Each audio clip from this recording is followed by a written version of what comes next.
datang kembali di Rakyat Kapitalis season kedua, episode ke-21. Kali ini kita membahas mengenai saham Mayora. Apakah saham Mayora ini adalah saham super?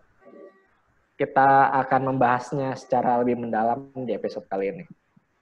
Yang pertama kita mungkin bahas terlebih dahulu dari profilnya Mayora Indah atau Emior. Seperti biasa gue ditemani oleh Sigma, Dia, dan Julio. Semuanya ada di sini. Halo. Untuk yang pertama, ya kita mulai terlebih dahulu dari Mayora ini. Mayora ini didirikan di Indonesia pada tahun 1977 dengan pabrik pertama berlokasi di Tangerang. Targetnya itu wilayah Jakarta dan sekitarnya, ya Jabodetabek lah ya kira-kira. Nah, Emior itu listing di Bursa Efek Indonesia udah sekitar 30 tahun yang lalu. Udah lama banget. Lama juga ya? Iya, lama. Lama Sumber banget. lu nih. Beda setahun. Ya lu baru lahir dia udah listing ya. Iya. Nah, Emior ini produsen makanan dan minuman.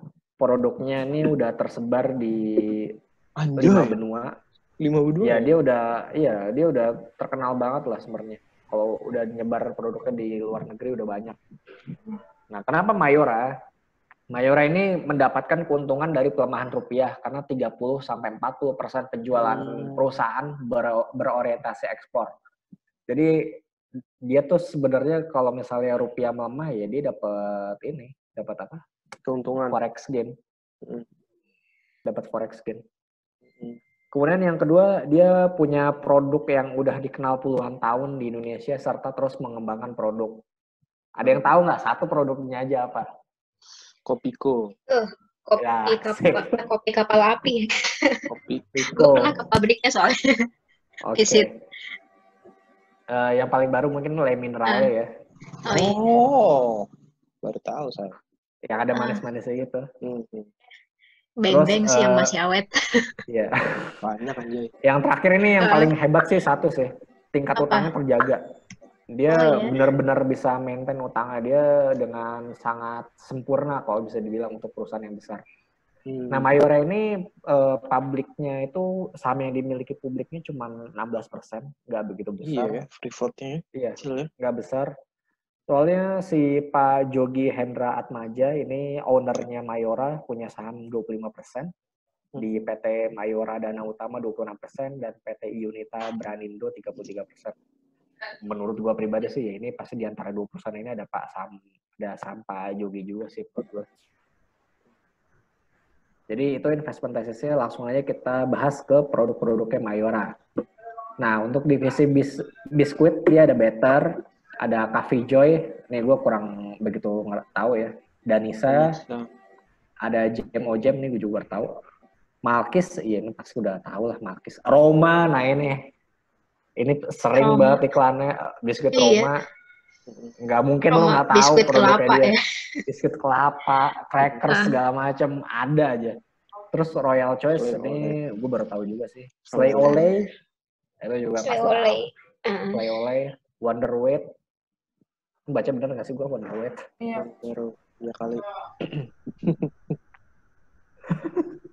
Oke, kita lanjut ke produk berikutnya. Ada minuman. Nah, minuman ini ada Kopiko 78%. Pucuk dia ya? Iya, 78 derajat Celcius. Ada guava, ada Le Minerale yang ada manis-manisnya gitu. Terus ada teh pucuk harum. Pucuk. Mantep sih itu buat pucuk. Teh pucuk. Gila sih. Gue juga baru tahu teh pucuk ini punya si Mayora ternyata. Kalau Le Minerale gue udah tahu agak lama ya punya Mayora. Selanjutnya kita ke ini legendnya dia nih. Apa tuh? Kopiko ya? Yoi, Kopiko, Kiss. Tamarin juga legendnya dia. Asam-asam gitu. Iya. Kiss legendnya dia juga. Terus Juicy Milk ini gue baru tahu. Gue juga nggak tahu. Kayaknya nih produknya agak jarang ya. Yang paling ini udah ganti sih ya Kopiko sekarang tuh kayaknya. Iya udah ganti ya. Udah ada tengahnya ada cairannya gitu kayaknya ya, kalau nggak salah. Oh gitu. Gue udah lama nggak makan sih. Kayaknya sih udah nggak. Jadi yang kayak gitu. Gue sih lebih demen yang dulu ya, parah. Lebih demen yang dulu. Nggak tahu, juga masih ada ya. Yang biasa kan, yang pipi gitu. Tapi kemasannya udah nggak kayak gitu kali ya. Soalnya gue pernah Kemasannya hampir-hampir sama sih. Masih sama lah, hitam merah gitu. Ya dibikin lanjut varian ya. aja kali. Yuk. Kemudian wafer dan coklat ada Astor. Ya elah, siapa sih nggak pernah makan Gila. Astor? Iya. Ini lebih legend Gila banget kali ya, lu ya. legend juga nih. Legend banget ini. Bang Bang ini juga legend. Cas Kalcis ini baru tahu. Nah ini Coki kesukaan dia. Coki. Enak ya sama Superstar. Wush. Nah ya, ini juga kesukaan dia. Super Keju ini produk baru sih, Super Keju. Jajanan 90-an. Super Keju ini produk baru. Astor tuh malah mungkin kayak Aqua gitu ya. Orang kan sebenarnya dia kan air mineral gitu kan. Cuma orang-orang biasa ngomongnya Aqua gitu. Iya. Bukan Astor dong, padahal wafer stick yang gitu kan. mereknya bisa Tim Tem kali atau apa gitu. Iya, betul. Udah jadi itu kayak ini, kayak apa sih? Kayak udah apa ya namanya? Dia gitu ya. Kayak Pepsodent. Beli Pepsodent dong. Kalau Pepsodent lu tau nggak sebenarnya apa? Odol. Iya, odol. Odol tuh merek, cuy. Ya odol merek ya. Odol tuh merek zaman dulu banget, parah gitu, tapi lebih ininya odol. Tapi kalau sekarang iya, odol. Lu tetap nyarinya odol kan, bukan Pepsodent. Iya, benar odol. Odol. Gitu, kacau. Lanjut ya. Selanjutnya ini makanan instan, sereal dan kopi. Bakmi sarapan mewah. Buat tiap pagi itu Energen. Oke, Energen. Bakmi mewah nih. Enak tau. Bakmi mewah ini enak sih. Gue belum pernah. Enak. Gue juga belum pernah, katanya sih enak ya itu. Mie gelas gue pernah nyobain. Super bubur pernah nyobain. Energen iya pernah nyobain. Torabika pernah juga. Oh, Torabika. Dulu kapal api bukan Torabika ya? Atau nggak tahu sih. Bukan. Kapalnya kapal api. Bukan Torabika. Salah. Nah, itu produk-produknya di Emyor pasti kalian udah pada pernah makannya sih pasti kemungkinan besar. Atau meminumnya. Selanjutnya bagaimana kinerja keuangan dari Emyor dan sahamnya Emyor, pergerakannya seperti apa? Nah, kalau kita lihat kinerja keuangannya dari Emyor ini sebenarnya lumayan bagus. Kalau untuk kita sales breakdown-nya untuk domestik sama export sales-nya itu untuk yang kuartal pertama 2020 70% domestik, 30%-nya ekspor. Biasanya sih 30-40% dia 40%-nya itu di ekspor, kemudian 60%-nya 70%-nya 60-40 biasanya. 60% itu domestik, ekspor kayak gitu. Baru kuartal 1 aja 70% gitu ya naiknya. Iya. Enggak, ini bukan naiknya, sales breakdown. Oh, sales breakdown-nya. Oh. Iya, sales breakdown. Oke. Kemudian kita beralih ke revenue growth. Untuk revenue growth-nya sih ya naik turun ya biasa lah ya. Cuman intinya secara dari 2012 sampai 2019 tetap naik. Untuk di kuartal pertama revenue-nya udah 5,3 triliun. Dan net profit-nya itu lumayan bagus ya di kuartal pertama karena ada untung kurs. Ini yang membantu si Mayora labanya sampai 931 miliar. Atau udah sekitar 60-40% dari 1,9 triliun di laba tahun 2019. Marginnya tentu aja jadi naik ya di kuartal pertama. Tadinya biasanya tuh net marginnya sekitar 7%-an, sekarang jadi 17%. Untuk gross profit marginnya 20-30%. Itu udah biasa bagi dia. Dan operating profitnya itu sekitar belasan persen. 12-10%. Nah, selanjutnya, ini dia yang tadi gue udah bilang dia pinter ngatur debt to equity ratio-nya. DER-nya itu sekarang di 0,46 kali, dan terakhir itu di 2019 0,59 kali, dan terus turun trennya dari 2012 sampai 2019. Mungkin ya karena perusahaan sebenarnya udah mature sih ya. Banyak inovasi, jadi perusahaan pasti tetap terus bertumbuh. Nah, ini adalah kinerja saham Mayora. Dari sejak 2010 saham Mayora itu udah naik 435%. Dan selama 10 tahun terakhir dia hanya turun 2 kali, yakni di 2014 dan 2019. Gokil sini. Dan setiap tahunnya dia naik 30 sampai 40%. Oh iya sih. Ya lu Ntar nikmatin dulu, aja. dia justru turunnya pas tahun pemilu gitu ya, 14 sama Iya. 14 Bisa sama 19 gitu. ya turunnya. Iya bisa gitu ya harganya. Tapi ya selebihnya ya naiknya minimal ya 20% sih. Iya, minimal 20%. Boleh Makanya juga tuh ya. wah, nih kayaknya bakal gue beli deh saham. Iya. Menarik sih. Menarik banget tuh bener, super menarik sebenarnya kalau kayak gini nih. Dari 2010 tuh di 430, sekarang di 2300. Oh iya, sama Mayora ini pernah stock split ya, 1:25. Jadi di tahun 2016 kalau nggak salah dia stock split 1:25. Mungkin sekarang harganya udah berapa ya? 2.300 kali 25 berapa sih? Berapa? 2.300 dikali 25. Ya sekitar 57.500 lah ya. 57.000. Harganya sekarang. Iya 57 ribuan. Karena dia stock split jadi 2.300. Nah, sebenarnya untuk valuasi gimana? Kalau beli di 2000-an awal sih menarik juga ya. Maksudnya kayak di 2050 gitu, harga tahun 2019 kemarin. Oh. Tapi sih menurut gua nggak masalah sih ya. Nggak masalah di sekarang 2.300-an. Iya, nggak masalah. 400. Masih ada upside-nya sih. Iya. Oke. Nah, langsung aja ya. Valuasi Emior. Historical PBV-nya ini rata-rata 5.46 kali. Yang paling tinggi itu 2018, 6.68. Gue pakai cara yang sama kayak Cipin kemarin, simplified ya valuasinya. Jadi kalau pakai asumsi book value per share-nya tumbuh 5%, maka book value per share-nya Emior di 2020 itu 509. Dan pakai rata-rata PBV selama 8 tahun itu 5.46 kali, maka targetnya 2.780 atau plus 21% dari 2.300 pada 5 Juni. Ya kira-kira seperti itulah untuknya. Ini sebenarnya ini tumbuhnya 15% ya, bukan 5%, kurang satu ini. Sebenarnya 15% itu ya termasuk konservatif sih, karena biasanya mungkin aja bisa BVVS-nya ini bisa tumbuh sekitar 16% atau 20%.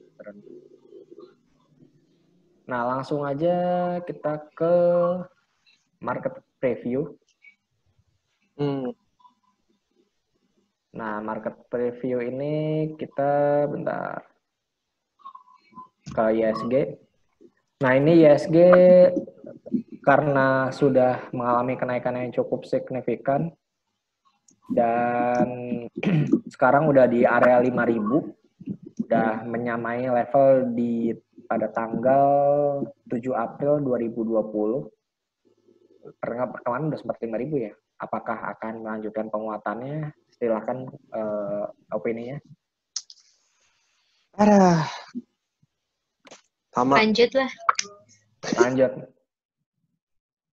Gue kayaknya sih ya lanjut dulu, tapi nggak tahu sampai di mana ya. Sampai nanti balik lagi. Sebenarnya kayaknya sih mungkin udah mulai uptrend sih, tapi ya gitulah, paling ngebentuk wave gitu dulu kali ya. Maksudnya naik turun tapi trennya tuh bisa naik gitu. Iya, ini tapi kayak udah di peak-nya gitu. Sebenarnya nih apa? Kayak naik, sudah di peak. Naik. Ya, Julio ada benernya. Kayaknya udah di peak, ini juga stokastiknya udah di atas juga. Iya. Jadi menurut gua pribadi sih ini kemungkinan besar akan koreksi dulu, kemungkinan. Ya 4.800 sampai 4.700 lah. Justru kalau nggak koreksi makin berbahaya sebenarnya. Karena nggak sehat. Harus koreksi dulu. Koreksi ya 4.800 4.700 lah kira-kira. Ya. Koreksi di situ 45. Ya lu mah balikin lagi dong ceritanya. Oh iya dong. Baru nanti bisa 45 sih. Iya. Lanjut lagi deh nanti. Baru bisa lanjut lagi gitu. Oke, Pak. Kalau 45 nggak bentuk new low soalnya. Nggak bentuk new low. Low. Ya kalau new low ya di bawah 4.000 dong. Enggak, new low tuh maksudnya gini loh. Ini kan support 1. New low. New low tuh resist jadi new low gitu. Iya. Resist sebelumnya. Nah, kalau mau ini ya di sini. Kalau mau koreksinya sampai di sini nih. Nah, dia turun sini terus mantul. Nah, itu baru nikmat. Kayak gitu.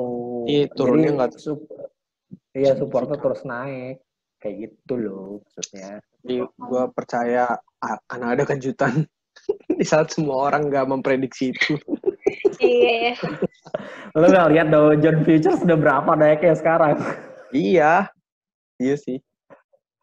Yaudah, kita lanjut terus, ke ini ya. Saham Ali minggu kemarin yang direkomendasiin sekarang udah mau 8.000 ya sekarang ya. Lumayan lah. Terus Cepin yang berapa minggu yang lalu di rekomendasi. Iya nih. Sekarang 5.500 sempat hampir berapa ya? Sempat 6.350 highest-nya, sekarang udah 5.750 lagi. Cepin. Udah mau 7.000 sebenarnya targetnya. Yang di episode ke berapa ya? 18 kayaknya tuh gue bikin. Kemudian Astra juga udah di 5.000. Ini menurut gue sih ini Astra, Ali ini bakal koreksi dulu lah. BRI udah koreksi tapi kurang menurut gue untuk koreksinya. Nah, menurut lu pada gimana nih kalau BRI nih? Kan gue bilang ya nggak akan dalam-dalam banget lah. Menurut lu gimana? Nggak akan dalam-dalam banget. Tapi masih kurang dalam ya. Iya. Kalau di sini nggak ada volume ya? Maksudnya belum ada masukin volume gitu ya? Pengen tahu aja sih. Oh iya, dia nggak pakai volume. Mau pakai volume. Bentar. Gue agak agak nggak terlalu percaya. Malas kalau terlalu banyak sih. Volume gitu. Ya paling gue biasanya cuma pakai volume sama resist support gitu doang sih. Kalau lu gitu. Dia mau pakai stokastik dia. Gue sih lebih ke stokastik. Ya itu mah terus orang beda-beda sih ya. Tapi sini bener kelihatan ya. Kan ini gede nih ya sebenarnya volumenya. Terus besokannya turun.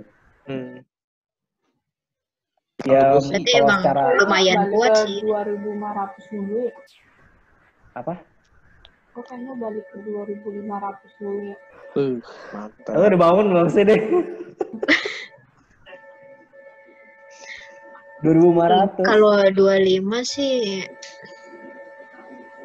paling nggak 28 atau 27 sih. Gue lebih Sigma sih ke 28-27 kalau menurut gue. Kayaknya emang kit gue sama dia itu emang tim bearish. Lu berdua tim iya. Kalau gue setelah gue perhatiin ya, gue pernah ngomong juga tuh sebelumnya. Jadi gue prediksi itu seringkali kecepetan. Jadi gue bilang koreksi nih, tapi kecepetan ya iya sih. Jadi bukan ya kecepatannya emang benar-benar agak jauh sih menurut gue. Parah ya. Itu parah banget jauh. Ini kalau ini ya nih gue salah apa namanya, berarti bukan kecepatan sih. Iya udah salah ini sebenarnya, udah marketnya udah naik.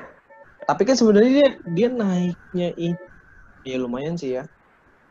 Naiknya dari 2.200 kok ke 3.000. Ya lu kan kalau ngambil bawah itu siapa yang bisa menerka bawah lah. Kalau misalnya let's say kita bentar. Iya. Kayak gue yang bilang tadi kan ada tuh yang ngikutin omongan kita waktu episode keberapa ya? 2.200 ya. 2.200. Dan dia bersukses. Gue nggak tahu dia ketawa gede banget kali. Dia ngambil di 2.200. Oh iya, tapi waktu saat di 2.200 gue masih skeptis sih ya. Maksudnya masih belum optimis buat naik sih. Iya. Soalnya itu emang tengah itu kan. Emang gue pribadi ya akan rebound secepat ini. Gue pribadi.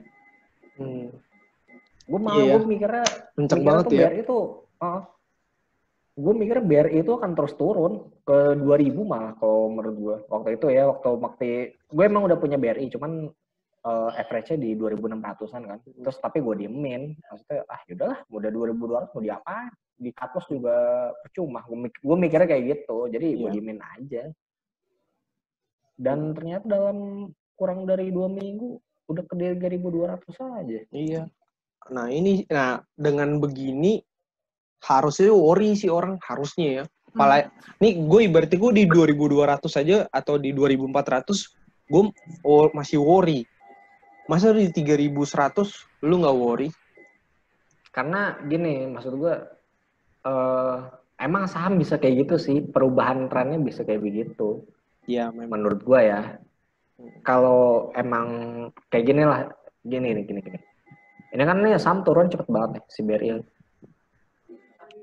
Turun terus, tau naiknya nggak kira-kira kan dari 2.400 ke situ. Tapi setelah itu kan turunnya perlahan. Dan emang naiknya cepet. Tapi menurut gue ya nggak bisa dibilang perubahan tren juga sih, soalnya kalau kita lihat ya ini masih resistannya masih membentuk new high. Belum bentuk new high, benar. Iya. Belum bentuk new high. Cuman kalau misalnya skenario gue masih ke 2.700 2.800 valid kejadian beneran, dan abis itu mantul ngelewatin 3.200 ya nah bisa itu lanjut. Trennya berganti tuh, bisa berganti trennya. Iya. Make sense kan. Nah ini kali ini gue setuju dah tuh. Yang tadi. Cuman bottom gue ya kalau sebenarnya kalau bottomnya itu kan ya kalau itu ya kan ini ya apa namanya, ada sih yang bikin cluster gitu, cuman gue nggak terlalu jago bikin clusternya itu. Cluster jadi area support yang bukan garis gitu, tapi area gitu ada tuh yang bisa bikin kayak gitu. Nah, ya emang ada yang kayak gitu. Cuman gue belum terlalu jago sih sebenarnya. Gue nggak terlalu expert kayak gitu. Gue cuma tahu resisten. Nah iya itu. Selanjutnya kalau gue masih 2,5-an sih sama si dia. Lanjut. Cepin. Nah, Cepin kan tadi ya sempat naik ke 6.350, hampir mau 7.000. Masih ya 700 poin lagi, 7.000 sih sebenarnya. Udah hampir sama kayak targetnya lagi itu ya. Nah, selanjutnya mungkin main ini dari 500 sudah 610, lumayan. Dan sebenarnya kalau kita mau teliti lebih lanjut lagi, PBV-nya dia di harga 500 tuh 0,5. Oh iya. Itu yang perlu lo notice. PBV-nya 0,5. Dia naik ke 1.000, baru ke 1.000. Iya, dia emang lagging sih ya dibanding Cepin. Iya. Potensinya, upside-nya masih lebih gede. Lumayan. Mungkin ya Cepin mungkin udah naik dari sini, wah udah gila-gila naik, malah dia sempat naik 11%. Tapi main belum. Dia, karena dia emang pemimpin pasarnya kan. Begitu juga dengan Java misalnya, kalau kita lihat. Harganya udah naik lagi. Java lebih sadis lagi. Kemarin sempat naik 18%. Kemarin itu naik 7% hari ini. Lebih sadis lagi Java. Gokil. Jadi ya sebenarnya sektornya lumayan menarik sih. Tuh tadi itu. Nah makanya gue menarik sih main ini sebenarnya. Terus selanjutnya PTPP. Perlahan-lahan. Ganti direktur ya? Iya, ganti direktur. Semuanya ganti komisaris. Hampir semua? Iya. Si Adi juga ganti kan. Nah kalau PTPP menurut gue nih ya bisa dibilang udah mulai pembalikan arah sih sebenarnya. Karena kan ini resisten, terus ini resisten. Ya kita bukannya expert ya, jadi ya seala kadarnya aja. Dan dia udah ngelewatin resisten yang ini sih. Ya. Jadi ya boleh bisa dikatakan mungkin melanjutkan penguatannya karena ada gap di sini juga ya. Gap lagi. Iya. Ya bisa lah ini gitu penguatan. Kalau market support juga apalagi? Iya, market support. Dan ini saham bank yang underrated banget. Iya. Ini underrated banget gue bilang. BNI. Sekarang masih di 4.250. Ada saham yang underrated ya stay underrated, Pak. Tapi BNI ini kan sebenarnya nggak underrated kan tadi ya di 8.000. Iya sih. Bukan apa ya? Kaleng-kaleng. Bukan kaleng-kaleng lah kalau kata Inces mah. BCA tahu? Apa? BCA tuh. BCA. Sama juga ya kayak BRI ya. Iya, BCA udah 34.000. Kalau BNI masih lumayan banget sebenarnya upside-nya. Iya. BNI belum naik ya. Belum. BNI ini sekarang 4.250. Dia naik ke 8.000 aja udah hampir 50% ya. 100% dong, Pak. 100% ya? Kan dari 4.000, hampir. Oh iya, sorry. Anjir. Hah? Iya kan 100%, 2 kali lipat. Iya, 100%. Iya ya? Iya, 100%. Gue pribadi sih punya, gue pribadi punya. Ini menarik juga sih ya. ya, Punya cuma lo ada yang punya nggak? Belum. Enggak. Gue belum. Ada yang punya nggak yang lain? Gue mau masukin sih semua duit gue ntar. Jangan semua maunya. Tahun depan jadi apa ya? Gue pribadi. Tadi 100% apanya sih turunnya atau apa? Naiknya kalau dari 4.000 ke 8.000. Oh. Iya sih. Hampir lah. Ini kan 4.200. Bahkan ini sebenarnya pernah 10.000 kan sebelumnya. Nah itu 100% lebih tuh. Ya karena gue KPR-nya BNI ya gue beli saham BNI. Iya. Kenapa rate-nya kecil? Gue pribadi ya, jujur BNI itu rate-nya paling kecil dia waktu itu. Syariah nggak konvensional. Waktu itu fix 3 tahun. Paling rendah itu dia. Ya. Dan yang bisa nerima gaji gue sama bini gue waktu itu ya dia.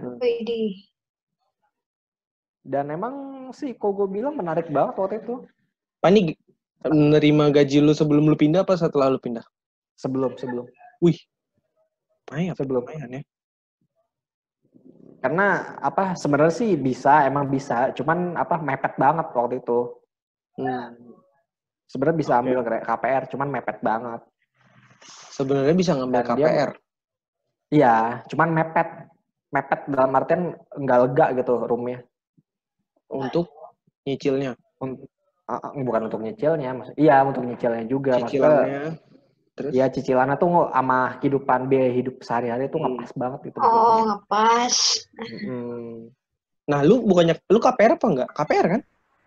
Ya iyalah KPR, masa kagak KPR. Oh, waktu sebelum lu pindah ngepas, terus sekarang ada room lah gitu setelah lu pindah. Iya, ada room lah sekarang mah. Emang ya rezeki. Percaya aja itu mah. Iya. Nah menurut gue sih ya karena emang tadinya pernah di 8.000 ya kenapa enggak gitu loh. Maksud gue gue beli saham ini sih makanya. Ada gap tuh di berapa tuh? Di 6.000-an ya? Itu. Iya tuh, 6 banyak banget, Mak. 65 di bawah. Iya itu. Ini udah ditutup nih yang barusan mau tandain. Ditutup. Tuh. Banget. Ya sebenarnya kan BNI ini bank yang mirip-mirip sama Mandiri sebenarnya sih. Nggak mirip sih. BNI ini paling nggak jelas kalau secara bisnis sebenarnya. Iya nggak sih? Kan kalau BRI itu kan ini rakyat kan untuk mikro. Mandiri itu untuk corporate. Nah BNI BCA apa? BCA itu dua-duanya kuat deh. Enggak, maksud gue yang bank pemerintah maksud gue. Nah BNI ini apa sebenarnya? Dia mau apa sebenarnya? Tapi BNI Life-nya lumayan sih, bank insurance kali ya. Life ya, insurance-nya kali ya. Ya sebenarnya kan gue agak lupa ya. Pernah ada wacana merger gitu kan? Tiga-tiganya, malah semuanya kan? Iya semuanya, tapi menurut gue pribadi sih lebih pasnya tuh emang BNI sama Mandiri sih kalau menurut gue. Menurut gue ya. Mandiri juga banyak sih ininya bisnisnya gitu. Iya. Dia kebagi rata banget. MMI itu under Bank Mandiri nggak sih? Iya, dia under Bank Mandiri. Nah, itu aja ibaratnya sekarang jadi top 3-nya reksadana Indonesia, manajer investasi Indonesia kan ya? Iya, Mandiri manajer investasi kan. Nomor 2 apa nomor 3 tahu? Iya, balap-balapan sama Schroder. Apa nomor 1 ya makanya Schroder, Batavia, Mandiri. Iya. Nah makanya kalau misalnya dua bank ini bersatu ya sebenarnya lumayan sih menurut gue. Coba kita lihat Bank Mandiri ya. Bank Mandiri ini sahamnya Julio. Kok gue? Lu jual aja kan? Iya, udah gue jual tadi hari ini, Pak. Oh. Clear gue. Nah ini juga sama Mandiri nih. Mandiri ini juga sama. Gue udah takut gue. Sekarang di 48. Balik ke 7.000, 8.000 juga oke sebenarnya. Nih begitu kemarin ada satu candle merah, gue langsung takut gue. Langsung gue jual tadi 48. Aduh. Yang apa sih Jul? Yang gue takut. Taking profit dulu. Mana taking profit? Gue cut loss. Lu cut loss ya? Gue nggak beli lagi. Iya, gue nggak beli lagi. Nah menurut gue tuh kalau misalnya kayak gitu ya, mendingan tuh jangan jual semua sih. Lu masih ada kan tapi barangnya? Mandiri nggak ada. Tapi average-nya nggak bagus kan. Udah dia di berapa ya? Pokoknya gue dengan cut loss itu 20% gue mau nanya deh. Minusnya. Sebenarnya gue mau nanya deh. Lu tiap bulan belum itu nggak sih? Belum. Oh enggak. Tapi dana gue masih banyak di situ, masih ada, masih lumayan 20.000 ada jadinya. Iya. Ya menurut gue sih harusnya lo dari gaji ya lo top up ke situ sebagian gitu. Karena gue pikir karena gue pikir di situ masih ada cash-nya, karena gue udah jual-jualin saham gue kan, di situ masih ada hampir 20.000 lah di situ. Ngapain gue jual lagi? Gue pikir gitu. Ya memang walaupun gue masih punya lagi sih, ya. Tapi nanti tetap sih bakal dari tabungan gue alokasiin ke situ ibaratnya. Mungkin kalau strategi gue sih ya misalnya gue punya saham BRI nih misalnya, ya udah gue top up aja terus ke BRI terus. Bisa sih. Malah gue kan punya 2 nih akun kan.